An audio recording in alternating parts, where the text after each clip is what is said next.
Hello અને નમસ્કાર મિત્રો, કેમ છો બધા? મજામાં ને? મિત્રો હું પહેતા ફરી એકવાર સ્વાગત કરું છું તમારું તમારી પોતાની ચેનલ પર.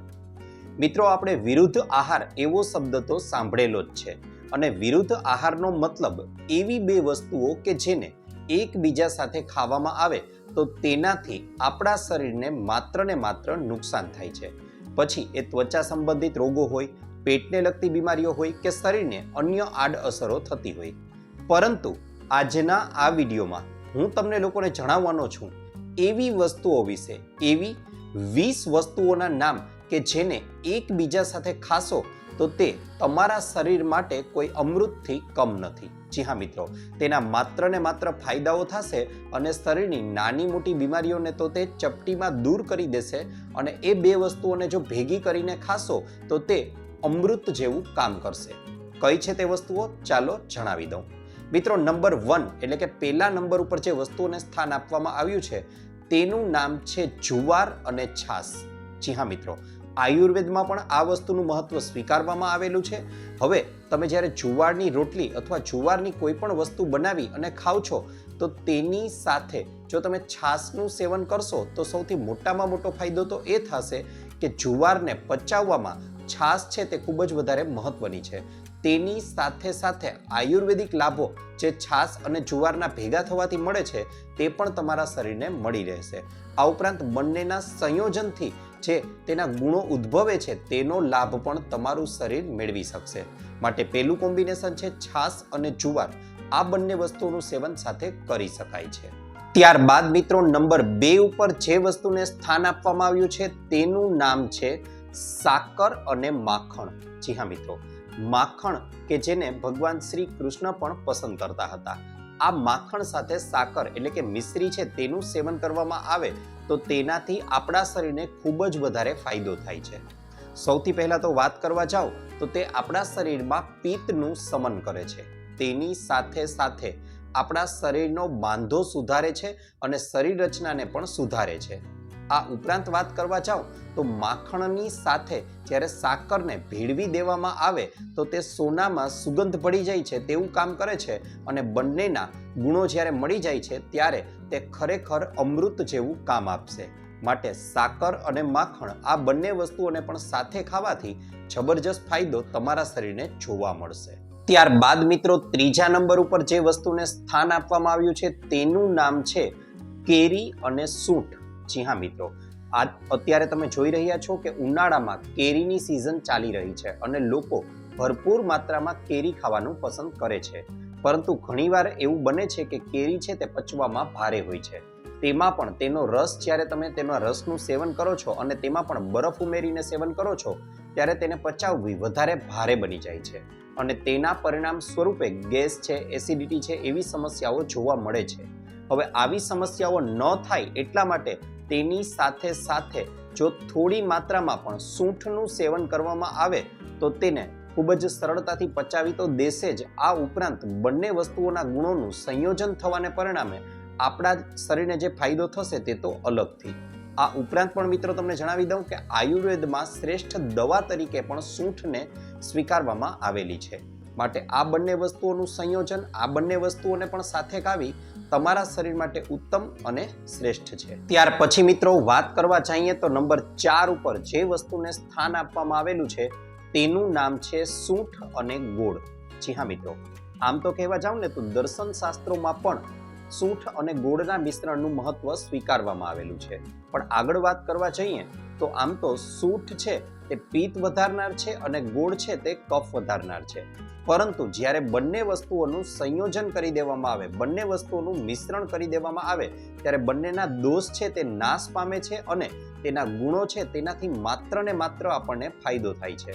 અને તેમાં પણ જો શિયાળાની સિઝન હોય, શિયાળાની ઋતુ હોય અને તેમાં સૂંઠ અને ગોળનું સેવન કરવામાં આવે તો ઘણી બધી સમસ્યાઓ છે તેનાથી આપણે ખૂબ જ સરળતાથી બચી શકીએ છીએ અને બંનેના લાભો એટલા છે કે તે અમૃત જેવું કાર્ય કરે છે.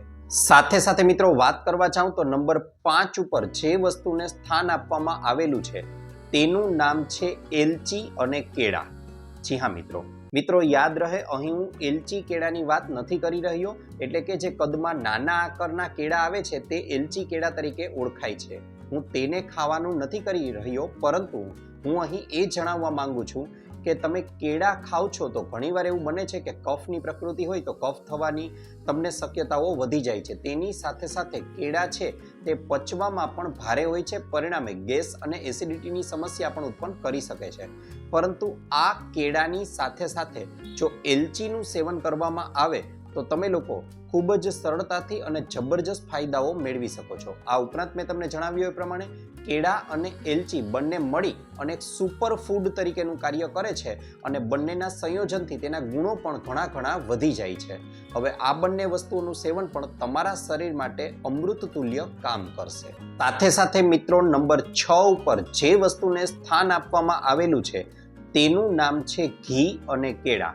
જી હા મિત્રો, કેળા છે તે પોતે જ ઘણા બધા પૌષ્ટિક છે, પરંતુ તેની સાથે જ્યારે તેમાં ઘી ભળી જાય છે ને ત્યારે તેના ગુણોનો ભંડાર બની જાય છે. ગુણોનો જે વધારો થાય છે તે કંઈક ઓર જ હોય છે.